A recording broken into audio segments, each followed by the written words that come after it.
Hi, everyone. Judge Andrew Napolitano here for Judging Freedom. Today is Wednesday, October 9th, 2024. Colonel Douglas Macgregor joins us now. Colonel Macgregor, always a pleasure, my dear friend. Colonel, Monday, October 7th was marked a year since the assault on Israel by Hamas and the response by Israel on Gaza. How has the landscape of the Middle East changed in the past year, Colonel? I think the best way to sum it up is to suggest that Israel is now approaching what I would call the little bighorn moment. And by little bighorn, I mean that Custer rode out to find Indians because his view was that if he didn't find them and pin them down, that they would escape. And he never thought that he was going to find very many. He rode out, he found that virtually every Indian within hundreds of miles was present, and they made short work of him. I think that Israel is on the road to the little bighorn, only it's in the Middle East. Virtually everyone in the region has turned against Israel. I mean, we were looking at headlines for several weeks. Oh, the quote unquote good Arabs are supporting Israel. What they really meant is that our billions of dollars were bribing them to stay out. It looks like the bribes no longer work, and there's no one in the region who is going to lend a hand to Israel, except for, of course, the United States. And we're not even resident there, which means that anything we do has to be done over a very great distance. So I think the point now is that Israel is not only a pariah state, it's now, with the exception of the United States, largely alone in this war of Israel against all. Colonel, when you speak of U.S. bribes in the region, I think you're probably talking about Jordan and Egypt. No, I'm talking about several others beyond Jordan and Egypt. We send billions of dollars to many of the countries in the region. Obviously, Egypt is the biggest recipient, but Jordan as well. And I don't think there's much we can do about it. We've bribed as much as we can. It's now become a matter of, I think, survival and also a sense of self-worth. I mean, how do you support the larger Arab cause, which is, whether we like it or not, bound up with the Palestinian matter and still maintain relations with Israel? You can't. In fact, this morning, the Crown Prince of Saudi Arabia came out and said, it's time to hold the Israelis accountable for their criminal acts, and that the leadership of Israel should be held liable and appear before an international court for the crimes they've committed. I don't think we've ever heard anything like that from the Saudis. This was the same Crown Prince who was within inches, if you'll accept that analogy, of normalizing relationships with Israel prior to October 7th and what the Israelis did in response, right? Yeah, precisely. If this is the little bighorn moment, and if Prime Minister Netanyahu and the IDF are George Armstrong Custer and his cavalry, who are the Indians? I think everybody in the region. That's the point. Iranians, Arabs, Turks. And the reason I say Turks is the Turks have increasingly prepared themselves for the very high probability that they will confront Israeli forces. And they've sent 2 ships to evacuate their citizens from Lebanon. Those ships are prepared for the worst case scenario. There are aircraft on the ground in Turkey ready to launch in the event that those ships are brought under attack, which is not by any means a remote possibility. So I think you've got everyone that's essentially in the region that's against Israel. Some will be direct participants and some will not. And I think everyone is waiting for what they now think is inevitable, which is a massive response by the Israelis against Iran. And I think that Mr. Netanyahu will throw everything he's got except the kitchen sink at Iran. And will the United States join him? Because Iran is going to be confronted by the most sophisticated Russian air defense system, is it not? Well, it's a very sophisticated system, and they have hastily assembled it. When I say hasty, This is something that has not been thoroughly tested on the ground in Iran. There are Iranians working with the Russians. So we'll see how it works in terms of defending Iran. I suspect it'll turn in a reasonably good performance, but there's a lot more going on in Iran besides air and missile defense. There's been the arrival of large numbers of very lethal weaponry from Russia itself, including large numbers of hypersonic missiles of various ranges, both medium range ballistic missiles and short range ballistic missiles. There aren't any theater ballistic missiles in Iran, at least as far as we can tell, and they don't need those to reach Israel. A medium range ballistic missile is more than enough to travel the 1,100 plus miles to reach Israel. Are these the ones that cannot be intercepted? Hypersonic? I'm sorry, could you say again? Sure. Are these the projectiles that cannot be intercepted? Yeah, Hypersonic? yeah, absolutely. These are coming in at anywhere from 4,500 to 6,000 miles per hour. We don't have capacity to stop them. This is the problem with the air defense issue. Always, ICBMs have always been hypersonic, which means that defending yourself against an intercontinental ballistic missile and the multiple warheads it delivers is virtually impossible. The Russians have always said that. They can't shoot them down, neither can we, and that's why we had an ABM treaty, which, of course, as you know, we've walked away from. So now we're faced with something on a much lower scale. In other words, it's not theater, or excuse me, it's not intercontinental, but it's theater range. And we can't stop it. The Israelis can't stop it. And, you know, an awful lot of lying has been going on about just how effective air defenses have been in Israel. We know that they've taken a beating, and that in the last strike of 180 missiles, most critical missiles that were hypersonic, those absolutely got through, and they struck targets that really frightened the Israelis, because I think the Israelis were not aware that the Iranians knew as much as they do about Israel and its military complex, and I think they were frightened by the sudden penetration that could not be halted. I think it's one of the reasons that, you know, you saw this clip of President or Prime Minister Netanyahu, who was actually shaking as he read his speech. I think the whole experience frightened him. He's obviously recovered from his shakes, and now I think he's pressing ahead to throw everything he's got against Iran in the hopes that he can do so much damage that Iran won't be able to strike back. I think that's unlikely, and also because he thinks he's going to destabilize the Iranian regime. Does the IDF have the ability to reach Iran without refueling? Do they have missiles that can travel the same distance that the Iranian missiles can travel? I suspect they do. The question is how many? I don't know. They are primarily reliant on their air power. And you're right. For them to launch a significant airstrike, they need air refueling support. Right now, I think we've got at least 80 to 90% of all the air refueling assets in the U.S. Air Force in the region. So I'm sure that we'll support them with air refueling. They had planned earlier to land in Azerbaijan and then launch their strikes from there. But I think the Azeri Turks have said, nope, that can't be done under the current circumstances. Colonel, a year after October 7th, is Israel stronger and more stable, weaker and less stable, or something in between? Now, I think we have to understand a couple of things. Large numbers of Israelis have left the place. One wonders if they'll ever return. They may not. So I think we have to accept the very high probability that Israel is dramatically weaker. They're entirely dependent upon billions of dollars from the United States to keep them afloat economically, entirely dependent upon us for ammunition and weapon system support.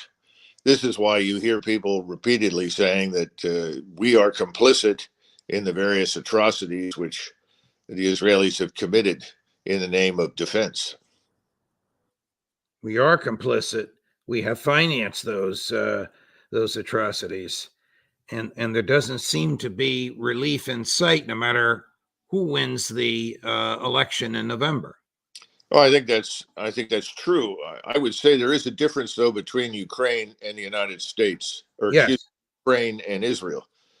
Ukraine really has been a stalking horse for the neocons in Washington, the fools that thought they could pulverize Russia into submission. And I think the CIA and MI6 are continuing to run the show in Kiev. I think we're going to see some more deep strikes. There have been lots of ISR flights from private or civilian aircraft who are contracted normally with JSOC in the United States. And they've been flying back and forth along the edge of Russia in order to gather data. I think we're going to see more of that. And so if anybody in Washington tells you, well, we've told the Ukrainians not to do this, well, they may say that publicly, but privately, the CIA and MI6 are in charge, and they have carte blanche to do pretty much whatever they want, short of a nuclear strike. Now, when you go to the Middle East, it's an entirely different set of circumstances. Mr. Netanyahu is very definitely in charge. We are not. And it's clear that we are not, because you've heard all of these pleas either leaked or stated publicly to the Israelis, asking them not to hit this or that target array.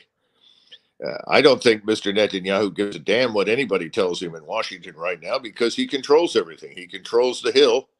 That's vital. So nobody from the Senate or the House is going to stand up and restrain him from doing anything. And he's got control, for all intents and purposes, of most of the U.S. armed forces. Now, there may be some out there who think that we will only engage if Israel is the subject of attack.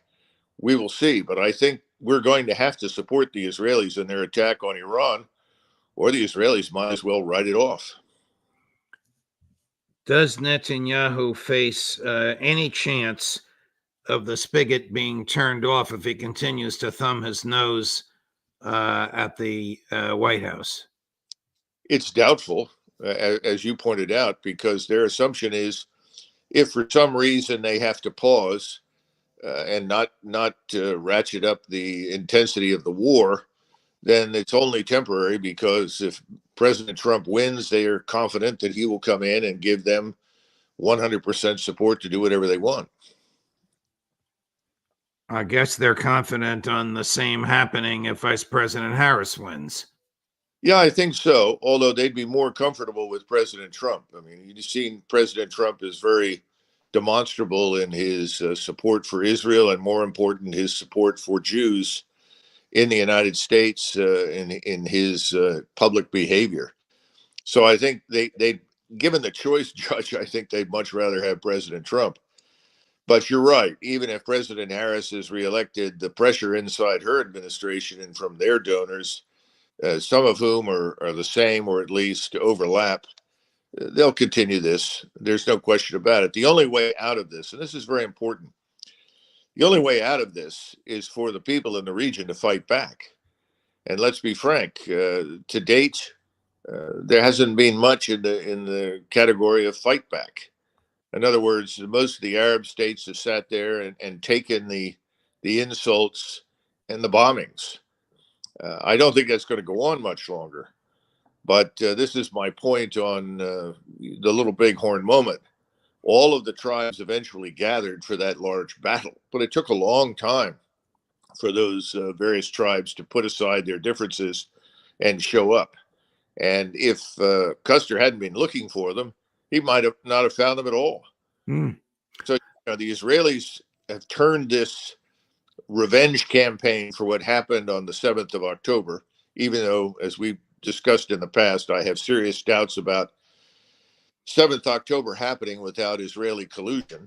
And it's a tragedy, but I really think the evidence is mounting that supports that contention.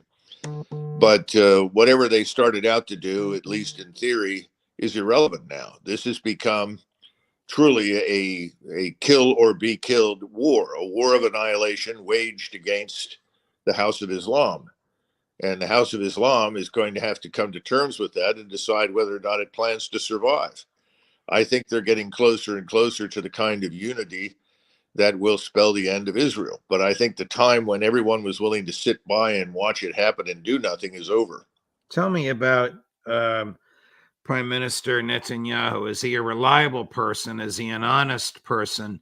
Does he have his own interests ahead of his country, or his country's interest ahead of him? I realize this is a multiple question. Forgive me. You attack it however you see fit, Colonel. This is like you're back at West Point.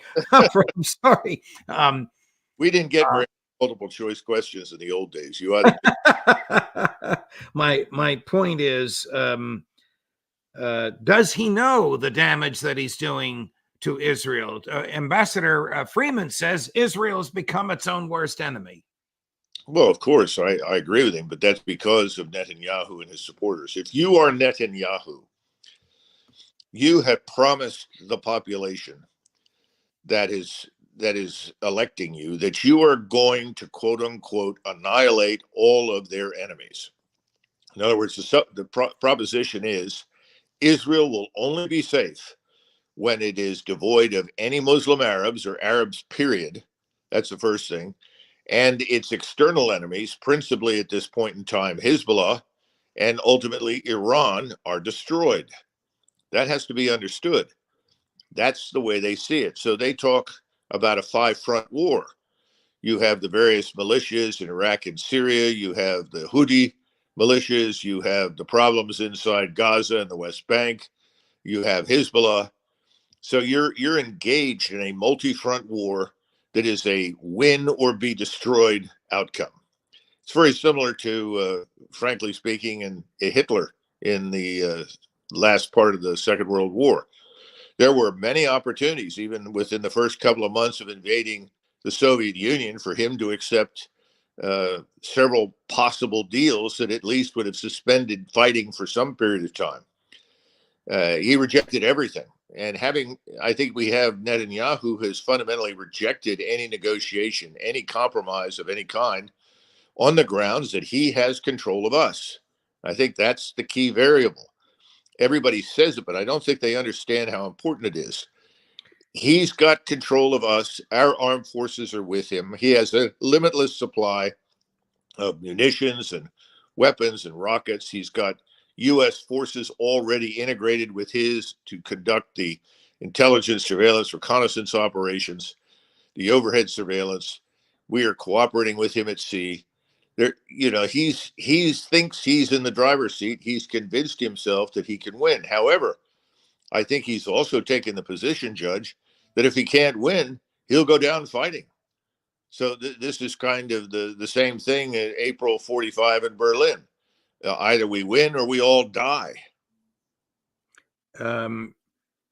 President Macron of France just 4 days ago made an interesting comment, a criticism of the United States and of Prime Minister Netanyahu with respect to ceasefire. I'm going to play the clip in a minute, but nobody talks about negotiations for ceasefire anymore. Does that mean that people like Amos Hochstein and McGurk, I forgot his first name, forgive me, and Bill Burns, the head of the CIA, have recognized that they were duped into believing that Netanyahu would seriously negotiate for a ceasefire, or they've been outed as being complicit in Netanyahu's never being serious about negotiating for a ceasefire? If you could address that before I run President Macron. I think complicit is the right answer. Most of these people, if you go back to Ambassador Jeffries, who was operating in the Levant, in Syria, Lebanon, and so forth, he actively subverted any attempt by President Trump to withdraw forces from the region. I think all of these people are complicit. They are part of the conspiracy to drag us into war in the Middle East. Here is President Macron. Chris, cut number one. I regret that Prime Minister Netanyahu made a difficult choice and took on this responsibility, in particular for ground operations on Lebanese soil. And so, yes, if we call for a ceasefire, the consistent thing to do is not to supply weapons of war. And I don't think that those who are supplying them can call for a ceasefire every day and continue to supply them. An interesting backhand at Joe Biden. You can't call for a ceasefire at the same time you're paying for the opposite. Oh, of course. Well, the same thing is also true in Ukraine. So there's no evidence for any fundamental course change coming anytime soon. We're going to be bystanders at the destruction, I think, of Israel and the final annihilation of this regime in Kiev. Colonel, I want to play for you a question that was put to Matt Miller, the spokesperson for the State Department. It's a long question. It's about a minute and a half long. But the young reporter who posed it, in my view, offered a brilliant summary of the duplicity and failure to accept responsibility of the current State Department. Cut number 7. So Israel is still poised to strike Iran. And in July, Blinken said that Iran was 1 to 2 weeks away from developing a nuclear weapon. So I guess for all we know, they might have one by now. And meanwhile, in Ukraine, they've struck deep within Russian territory several times, as deep as 300 miles from the border. And in that case, we don't have to guess. We know that Russia has the largest nuclear arsenal on the planet, as many as 6,000 warheads. And so one of the risks of arming militaries that are striking in the territories of nuclear powers is that one of those gets deployed, and then it could escalate very quickly from there. So it's rarely discussed, but it's important to address that the nuclear risk is real, and it could very abruptly mean the end of what humans have worked for thousands of years to collectively achieve. And us today are very lucky to live with the fruits of that achievement, and I feel like we're treating the risks kind of brazenly. So my question for you is, we often hear in response to these concerns that, well, Putin, Khomeini, they're war criminals, they're terrorists, as if they're too inherently evil or immoral for us to negotiate with. But meanwhile, this administration has financed a genocide in Gaza for the last year, and every day you're up there denying accountability for it. So, what gives you the right to lecture other countries on their moral? So if you have a policy question for me, I'm happy to take it. If you want to give a speech, there are plenty of places in Washington where you can give a speech. Yeah, but people are sick of the bullshit in here. It is a genocide. You are abetting it, and you are risking nuclear war in Ukraine for this proxy war. Plenty of other places to give a speech. Go ahead. First, what did you think of the young man's question? And second, what did you think of of the State Department response? Let's be frank, the man was spot on. He's right. The only thing I would add right now is Americans need to wake up. They need to understand that the response to the first hurricane that came through recently and the devastation that it wrought was abysmal. The administration continues to perform badly. FEMA has been a joke. The population, the American population suffering in places like Asheville, Eastern Tennessee, and other areas are wondering if there is any real leadership in Washington that gives a damn. And I think Americans need to look at this, because I would argue they don't. They're pouring far, far more money and resources into caring for illegals, providing them with free health care, free housing, moving them all around the country to make it difficult to eventually expel them in the future. And at the same time that we are being devastated by illegal immigration and weather, we're being dragged into arguably a situation in both Ukraine and certainly in the Middle East where we could end up in a nuclear confrontation, because the Russians are deadly serious about Iran. They are not going to abandon Iran. We seem to overlook that. We seem to act as though it doesn't mean anything. And we continue to pretend that everyone in the region is a backward fool. Now we have the Turks that are on their way to the Lebanese waters. They're going to evacuate their citizens. They're armed to the teeth. I don't know what the Israelis are going to do, but they were so brazen and arrogant in their attacks on Russian facilities in Syria. I would not be surprised if something similar did not happen with the Turks. I think everybody's had it with this unrestrained violence from Israel. And they've had it with us because we've done nothing about it. But now it could go nuclear. And we've always known that this was in the background. But all we can do is hope that cooler minds prevail in Washington. But if Israel gets into the position I think it is headed, this little bighorn moment, the temptation to use that is going to be overwhelming. Meanwhile, here at home, Americans are focused correctly on what happened during the hurricanes and the new one that's coming through right now that's about to devastate more of Florida. And potentially, we don't know where it'll go. It could cross and go east, north, west, south, whatever. I understand that, but Americans need to pay attention. This is not some fulfillment, as they think, of prophecy. This is a disaster, period, that confronts us. We've walked right into the bear trap. We need to get out of it. But to do that, we have to pull the plug on Netanyahu, and we need to pull the plug on Zelensky. Of the two, I think ultimately we'll pull the plug on Zelensky long before Netanyahu, and it may be too late at that stage. Colonel, is there any respect internationally amongst diplomats for the United States Department of State? I think everyone all over the world has become accustomed to being bullied or lied to by us for a long time. We were given the benefit of the doubt, I think, for many years, even when President Trump was in, and we saw everything he wanted to do actively subverted by the people around him. People in the international system said, well, you know, we understand. We think President Trump really does care and is trying to do the right thing. So I think a lot of people gave us a pass. I think those days are over. There's no more pass. And all you have to do is look at BRICS. You know, you've got 84 countries standing in line to join. Turkey, which has been a paper lie, frankly, for some time, is effectively joined the Russian, Chinese, Shanghai Cooperation Council / BRICS community. And it's growing fast. And pretty soon, you know, the Anglosphere with some of the West European states, they'll be the only ones that are not members of it and part of it. And now I'm hearing stupid things, you know, from the Trump camp about we'll punish anybody who refuses to use the dollar. Well, that's absurd, but that's where we're headed right now. We think entirely in terms of punishing, bullying, threatening. We don't understand. That's over. The world has changed. It's not going to take it anymore. Colonel Macgregor, thank you very much for your time, my dear friend. We ran the gamut from hurricanes to the Middle East to Ukraine, and you were kind and generous with all of your answers. Much appreciated, my dear friend. Hope to see you again next week. Thank you, Judge. Of course. Great conversation with a great man.